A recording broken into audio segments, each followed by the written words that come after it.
অফলাইনে বদলি বন্ধ করে দেওয়ার নোটিশ টানানো, কিন্তু সন্ধ্যার পরও অধিদপ্তরের মহাপরিচালককে দেখা গেছে নানা তদবির নিয়ে বসে থাকতে।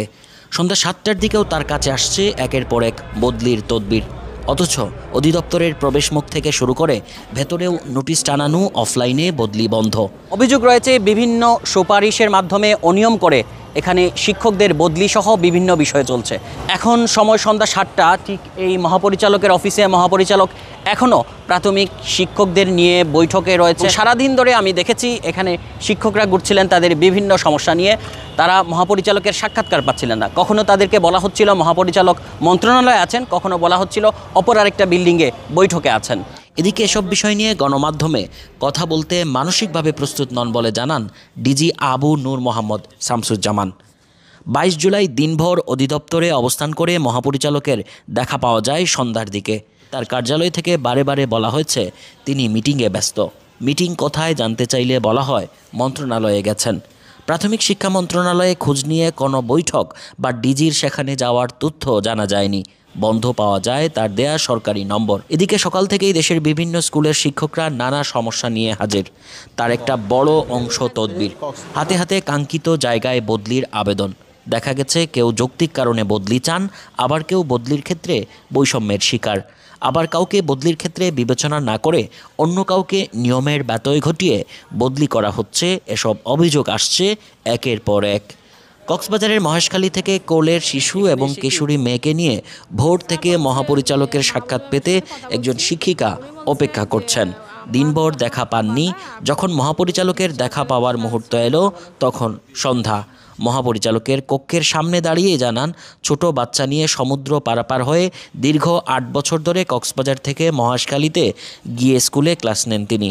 সম্প্রতি কক্সবাজার শহরের স্কুলে পদ খালি হলে তার আবেদন বিবেচনা না করে আরেকজন শিক্ষিকাকে দেয়া হয়েছে, যার এখানে কোনো স্থায়ী ঠিকানা বা স্বামীর স্থায়ী ঠিকানা নয়।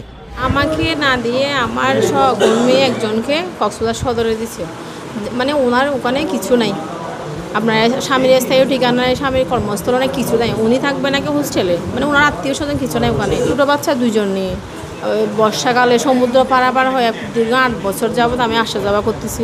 শিক্ষা অধিদপ্তরের একই রকম একটি কেস স্টাডি খতিয়ে দেখে বাংলাদেশ টাইমস। 2021 সালেও একই রকম একটি অনিয়ম ঘটে সিলেটে। ওই শিক্ষিকা শেষ পর্যন্ত হাইকোর্টের দ্বারস্থ হয়ে রায় নিয়ে আসেন, কিন্তু সেটাও অধিদপ্তর কর্ণপাত করেনি। সম্প্রতি সেটি মন্ত্রণালয়ের নজরে আনা হয়। প্রাথমিক শিক্ষা মন্ত্রণালয় বিধিমতো ব্যবস্থা নিতে নির্দেশ দেয় অধিদপ্তরকে। এ নির্দেশের 20 দিন অতিবাহিত হলেও ফাইল কোন অবস্থায় আছে সেটি জানা যায়নি। এরকম বদলি সংযুক্তির ক্ষেত্রে পদক্ষেপ নেয় পলিসি বিভাগ, কিন্তু দিনভর পলিসি বিভাগের মহাপরিচালক তাদের কর্তা ব্যক্তি কাউকে কক্ষে পাওয়া যায়নি। মহাপরিচালক মন্ত্রণালয়ের নির্দেশনা কপি হাতে পেয়ে তার পিএসকে ধরিয়ে দেন আগামীকাল মনে করিয়ে দেওয়ার জন্য। এ সময় সামনে আরও বহু আবেদন এবং তদবির অপেক্ষা করছে। একে একে তারা সামনে এসে কথা বলছেন। গাজীপুর ট্রাফিক পুলিশের ডিসি পরিচয় দিয়ে একজন তার আত্মীয় বদলির বিষয়ে সুপারিশ নিয়ে এসেছেন। এ বিষয়ে মহাপরিচালক তাকে বলে দিয়েছেন অফলাইনে বদলি বন্ধ, ডিসেম্বরের দিকে শুরু হলে তখন চেষ্টা করতে হবে। মহাপরিচালকের এমনটা বলার পরও বসেছিলেন ওই পুলিশ কর্মকর্তা। পাশে লেখক পরিচয়ে আরেকজন তদবিরের অপেক্ষায়। সারাদিন মহাপরিচালক কোনো কিছু না খেয়ে সময় দিচ্ছেন এমনটা বলে ডিজির নজরে আসার চেষ্টা করেন তিনি। প্রায় 30 মিনিট মহাপরিচালকের কক্ষে অবস্থান করে এই চিত্রই দেখা যায়। এরকম নানা আবেদন, বদলি আর তদবির নিয়ে অন্তত 20 থেকে 30 জনকে দেখা যায় মহাপরিচালকের কক্ষে। নাম প্রকাশ না করে একজন বিদ্যালয় শিক্ষিকা জানান, বলা হয়েছে অফলাইনে বন্ধ, কিন্তু এটা শুধু পোস্টারে, বাস্তবে অফলাইনে তলে তলে বদলি হচ্ছে। আরেকজন শিক্ষিকার প্রশ্ন, তিনি অনলাইনে ঢুকতেই পারেননি, তাহলে কেন বলা হচ্ছে অনলাইনে বদলির আবেদন করতে হবে? সম্প্রতি প্রধান উপদেষ্টা প্রাথমিক স্কুলের শিক্ষার মান উন্নয়নে বেশ কিছু নির্দেশনা দিয়েছেন। উপদেষ্টা সচিবের সঙ্গে মহাপরিচালকও ছিলেন প্রধান উপদেষ্টার সেই বৈঠকে। প্রধান শিক্ষক নিয়োগ, বদলি সহ বিদ্যালয় ও শিশুদের বিষয়ে যেসব নির্দেশনা ছিল তার কতটা পালন করছে অধিদপ্তর? কী উদ্যোগ নেওয়া হয়েছে গেল 1 সপ্তাহে? এসব প্রশ্নের উত্তরে মহাপরিচালক কথা বলতে একদমই রাজি হননি। মহাপরিচালক সাফ জানিয়ে দেন তিনি দুঃখিত, গণমাধ্যমে কথা বলার মতো মানসিক পরিস্থিতিতে তিনি নেই। তিনি এও বলেন তার সাক্ষাৎ পেতে হলে অ্যাপয়েন্টমেন্ট নিতে হবে।